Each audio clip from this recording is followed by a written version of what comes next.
Hola a todos, bienvenidos a mi canal. Para los que no me conocen, mi nombre es Tati y estamos en un nuevo episodio de Cuántica Aplicada. Hoy vamos a estar hablando un poco del significado del alma, del karma y del dharma. Para comenzar, vamos a hablar sobre lo que es el alma. Si bien el alma es esa parte sutil, invisible, a la vez es la parte creadora de la vida. Estamos hablando de esa energía que justamente da la vida. Si remontamos a algún significado bíblico, el alma es definida como el aliento de vida. Fíjense que este concepto también está muy ligado a la respiración. Si vemos la palabra sánscrita para llamar al aire, al oxígeno, que es prana, significa justamente energía vital. Y fíjense qué similitudes hay entre comprender que la respiración es lo que define que estemos vivos o muertos. De hecho, es tan importante que es lo primero que hacemos cuando venimos a la vida y es lo último que hacemos cuando nos vamos. Por tanto, el alma es esa parte sutil e invisible y también creadora. Ahora, si hablamos del karma, estamos hablando de la memoria del alma, de toda esa energía que se ha movido en todas nuestras encarnaciones y antepasados, y también esa energía que heredamos a través de nuestro clan familiar, a través de los transgeneracionales. Por tanto, cada vez que hablamos de karma, estamos hablando de esa memoria y a su vez de lo que es causa y efecto. Pero antes de comenzar a meternos más profundamente en estos temas, vamos a hablar qué es lo que expresa la física cuántica, ¿no? También. Y justamente con respecto al karma, sabemos que todo lo que hacemos es un dar al universo. Recuerden que yo siempre les digo, sean conscientes de que todo aquello que pensamos, que decimos o aquello que no hacemos, ¿sí? Lo que no hacemos también está emanando una cierta vibración. No es que si decido no hacer algo o no decirlo, dejo de existir. No, también estoy emanando una vibración. Estoy haciendo que mis células vibren en determinada vibración al campo cuántico o red energética y esta energía va a volver a nosotros de igual manera.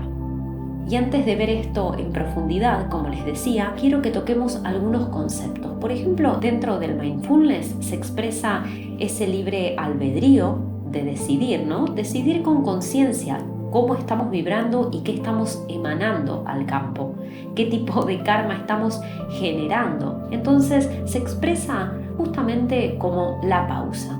Dentro de lo que es, por ejemplo, el cristianismo o la Biblia se ha llamado como el libre albedrío. Pero cuando uno comienza a meditar se da cuenta que simplemente sacando todas las connotaciones religiosas nos vamos a dar cuenta que estamos hablando de una simple pausa, de un espacio donde yo puedo comenzar a actuar con conciencia y dejar de actuar a través del inconsciente. Entonces, cuando uno comienza, por ejemplo, a meditar, esto nos ayuda a comenzar a percibir el espacio que existe entre un pensamiento y otro. También comenzamos a percibir el espacio que hay entre una emoción y otra. Por tanto, dejamos de identificarnos y comenzamos también a poder disociar que yo no soy esos pensamientos. ¿Vieron como cuando dicen no te creas todo lo que tu mente piensa? Por supuesto, uno tiene que poder cuestionar, ¿no? ¿Cuál es su verdad? Entonces, cuando comienzo a entender que yo no soy esos pensamientos, que tampoco soy esas emociones, sino que soy ese espacio que se genera entre un pensamiento y otro. Soy ese espacio entre una emoción y otra. Y en un estado ya de realización puedo comprender que yo soy que es la palabra creadora por excelencia, yo soy un envase vacío y es mi decisión, segundo a segundo, de qué llenarlo.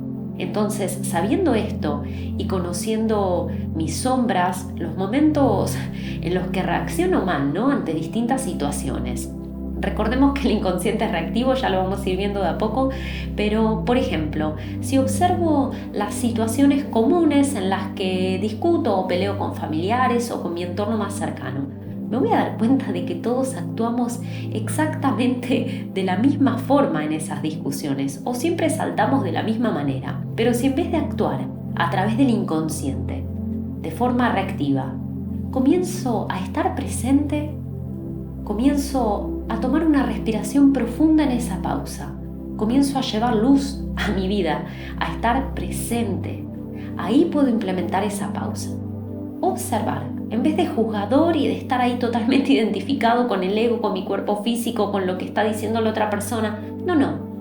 Tomo conciencia del presente, emoción, sensación, respiro profundo y observo. En esa pausa es donde está el libre albedrío de decidir con conciencia cómo actuar. Por eso es también muy efectivo meditar, ya que nos va a ayudar, como les decía hoy, a vivir en el presente, no en la mente, en el pensamiento, o en el pasado recordando, o en el futuro con miedo o ansiedad.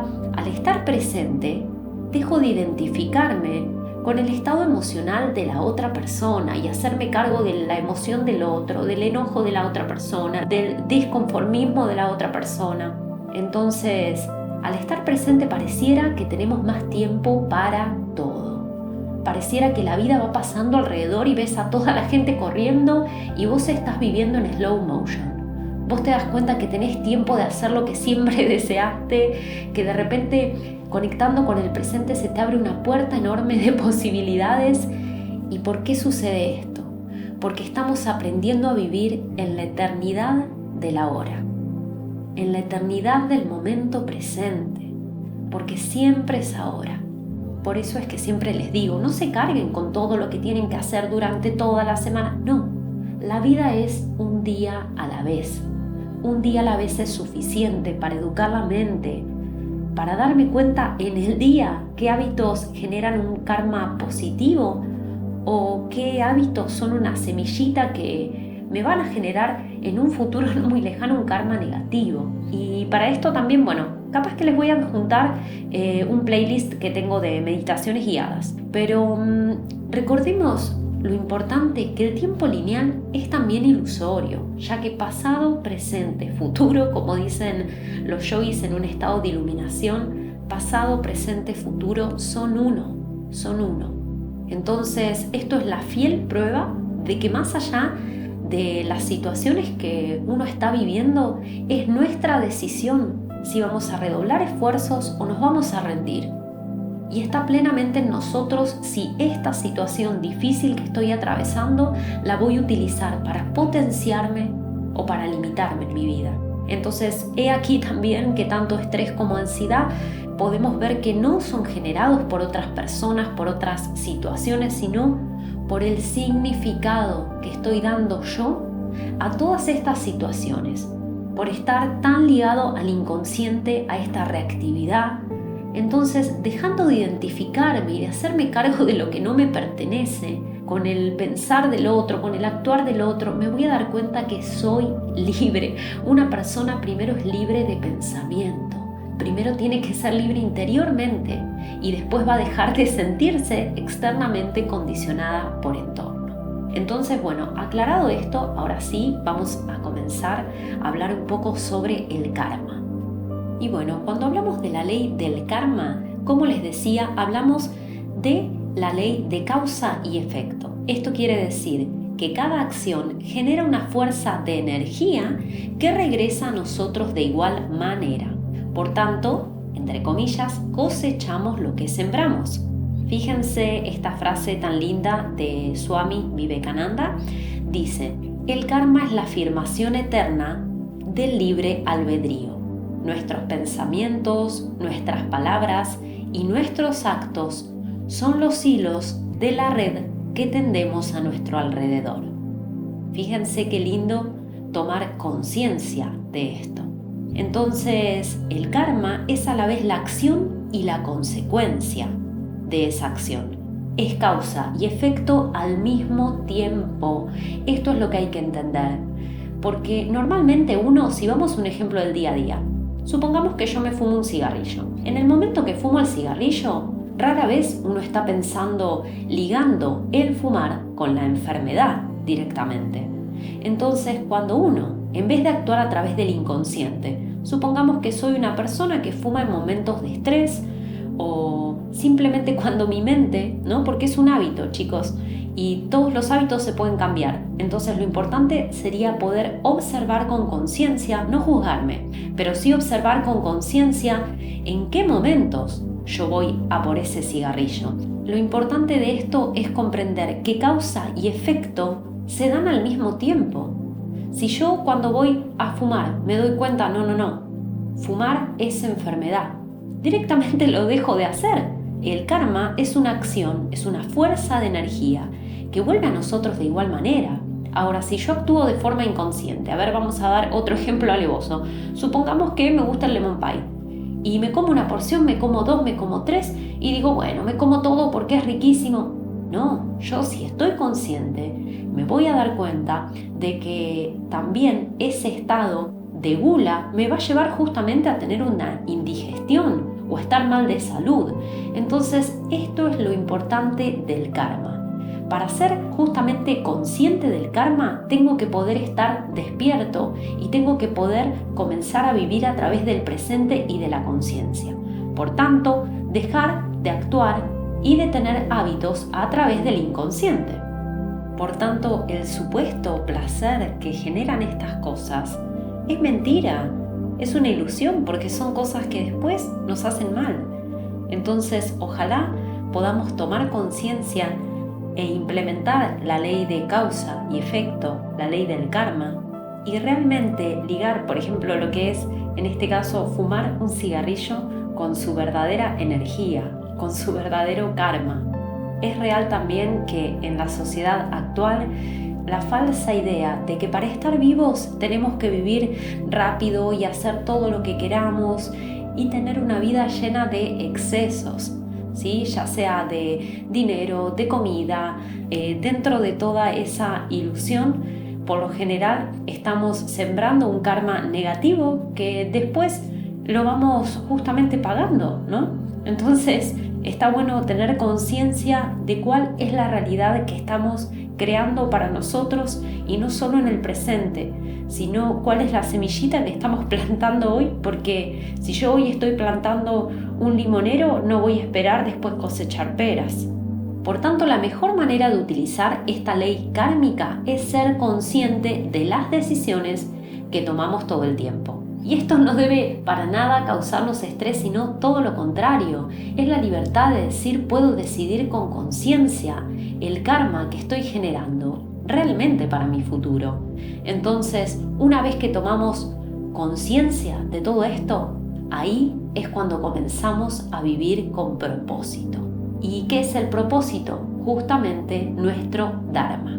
Entonces, para esto repasemos. Las reacciones están ligadas al inconsciente.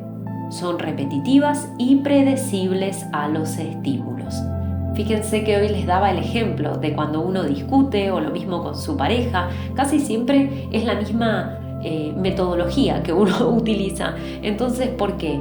Porque estamos haciéndolo a través del inconsciente. Es por eso que es muy predecible a veces cómo actúan las personas. Entonces, si nos detenemos un momento y observamos las opciones que elegimos, este simple acto de convertirnos en espectadores y de dejar de identificarnos nos va a permitir traer el inconsciente a la conciencia.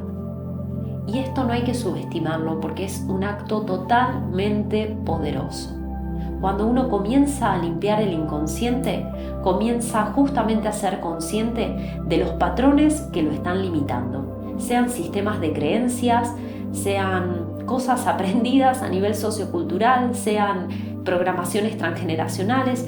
Es simplemente descubrir ese mecanismo por el cual mi mente está bloqueada y no me deja experimentar a veces las cosas que quiero experimentar en este plano físico. Entonces, acá tengo algunas preguntas que pueden hacerse cuando están a punto de tomar, por ejemplo, una elección para actuar conscientemente ligados a esta ley del karma. Si quieren pueden buscar para tomar nota. Son preguntas muy sencillas, pero la idea justamente es que las puedan aplicar. Recuerden que la sabiduría no es acumular conceptos, sino sabiduría es ese resultado que yo obtengo de aplicar estos conceptos. Entonces, la primera pregunta sería, ¿cuáles son las consecuencias de elegir este camino? Y permitir que el corazón responda, no que la mente, que el intelecto. Ahí otra vez voy a estar enroscado en el plano del pensamiento. La idea es responder por resonancias. Recuerden que para estar presentes tengo que conectar con emoción-sensación. Y el centro energético más poderoso de nuestro cuerpo es el corazón. Por tanto, me pregunto, ¿cuáles son las consecuencias? Por tanto, dejar que el corazón responda.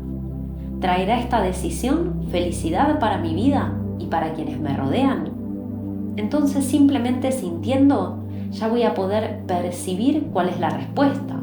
Si la respuesta es afirmativa, voy a seguir adelante y esta opción se conoce como la acción correcta espontánea. Dentro del budismo también se llama como la acción apropiada en el momento oportuno. Hay que tener en cuenta que el universo posee un mecanismo muy interesante para ayudarnos a tomar decisiones y esto se relaciona directamente con las sensaciones de nuestro cuerpo, como bienestar o malestar. Y esto lo puedo sentir en la zona del plexo. Recuerden que en el episodio anterior estuvimos hablando bastante del plexo solar, entre la boca del estómago y el ombligo, o en la zona del cuarto chakra, que es el corazón. Entonces, tercer y cuarto chakra, que son totalmente relacionales, es cuando ya podemos manifestar, estamos trabajando en plano físico, estamos ya comenzando a expresarnos. Entonces, recordemos que el corazón es sumamente intuitivo, holístico, contextual, relacional. Entonces, bueno, esto me hizo acordar que esta semana estuve haciendo una canalización. Canalicé una reprogramación para sanar el cuerpo físico. Por tanto, voy a estar abriendo una nueva sección de tecnología de lo sagrado, donde voy a comenzar a subir y a compartir mis canalizaciones. Seguramente la esté subiendo el domingo, calculo. Pero bueno, recordemos entonces, tanto corazón como plexo solar nos van a estar ayudando a tomar decisiones en conexión con esta ley kármica y con todo el universo. Entonces, el futuro es resultado de las decisiones que vamos tomando en nuestra vida. Y si hacemos este ejercicio con regularidad de conectarnos con nuestros centros, de tomar las decisiones utilizando plenamente la ley del karma, cuanto más traigamos nuestras decisiones al plano de la conciencia, más vamos a poder elegir las opciones que son correctamente espontáneas para nosotros y para las personas que queremos. Y ahora, hablando un poco sobre el karma del pasado, nos vamos a dar cuenta que hay varias opciones para trabajar con el karma. Por ejemplo, si hablamos de pagar las deudas kármicas del pasado, vamos a ver que la mayoría de nosotros escogemos esto de forma inconsciente. Algunas veces esto implica también mucho sufrimiento. Y un ejemplo de todo esto lo tienen en el episodio 6, cuando hablo de la alquimia, que di un ejemplo mío con respecto, ¿se acuerdan cuando cuento mi experiencia abriéndome los registros akáshicos? Que justamente se me develó un antepasado donde yo era sacerdotisa y bueno, por tanto el mensaje era que la enfermedad que yo estaba pasando era justamente, fíjense, una deuda kármica que yo estaba inconscientemente eligiendo pagar en esta vida. Entonces, ahí tienen un ejemplo. Hay que entender que justamente el universo jamás deja una deuda pendiente. Recuerden que la energía no muere, la energía se transforma. Por tanto, uno puede transformar o convertir el karma en una experiencia más deseable o en una experiencia positiva. Entonces, ¿cómo puedo hacer yo para transformar mi karma? Justamente preguntándome, ¿qué puedo aprender de esta experiencia? ¿Para qué me está sucediendo esto? ¿Y cuál es el mensaje que el universo trata de comunicarme? ¿Cómo puedo hacer que esto sea útil? Entonces, haciendo esto, estamos buscando el principio de la oportunidad, es educar la mente. En realidad estamos trabajando con nuestra conciencia, con nuestras energías. Entonces, buscando el principio de la oportunidad, luego lo podemos unir con nuestro Dharma, con nuestro propósito de vida, que es justamente como les contaba yo en el primer episodio del podcast. Realmente me pasó eso. Estamos hablando de el camino del héroe que tenemos todos en común, ¿no? De tener un gran desafío y de poder comprender que no estamos limitados a un destino ya escrito. Estamos acá por algo, estamos acá vivos. El propósito de nuestro cuerpo físico es expresar nuestra conciencia. Por tanto, esa situación puede ser mi motor para comprender cuál es mi propósito, para conectarme conmigo, para sanar y para encontrar el sentido también de mi vida, ¿no? De por qué estoy acá y para qué. Entonces, esto permite convertir el karma en una nueva experiencia. De esta forma pagamos nuestra deuda kármica a medida que nos vamos realizando, a medida que nos enriquecemos de experiencias y en definitiva aprovechamos para crear un karma nuevo y positivo a partir de una experiencia negativa. Por ejemplo, para trascender el karma e independizarnos de él, podemos estar en contacto con la conciencia pura, para poder sentirnos. ¿Cómo me conecto con la conciencia pura? A través del vacío, del espacio, de la meditación, del aquietar el cuerpo físico y simplemente observar y percibir mis energías. Este proceso es como lavar un trapo sucio en una corriente de agua. Lo que estamos haciendo es limpiar o trascender el karma, entrando y saliendo a ese espacio de conciencia pura. Para esto hay que entender que todos los actos son episodios kármicos. Esa acción genera un recuerdo y ese recuerdo tiene la capacidad o la potencia de generar deseo. Y este deseo genera nuevamente una acción. Fíjense, después vamos a estar hablando en algún episodio sobre los estados de la mente y cómo es en profundidad que esto funciona. Pero este sistema operacional del alma consta de karma, recuerdo y deseo. Entonces, cuando tomamos conciencia de esto, nos convertimos en generadores de realidad consciente. Comenzamos a generar acciones que encierran un proceso de evolución para nosotros y para todas las personas que nos rodean. Como dice Deepak Chopra, mientras el karma sea evolutivo, los frutos del karma serán felicidad y éxito. Y con esta información terminamos el episodio de hoy. Gracias por estar de ese lado. Los veo el próximo viernes en otro podcast de Cuántica Aplicada. Y recuerden, escríbanme en la caja de comentarios, anímense realmente de corazón, sepan que estoy totalmente al servicio. Les dejo un abrazo enorme.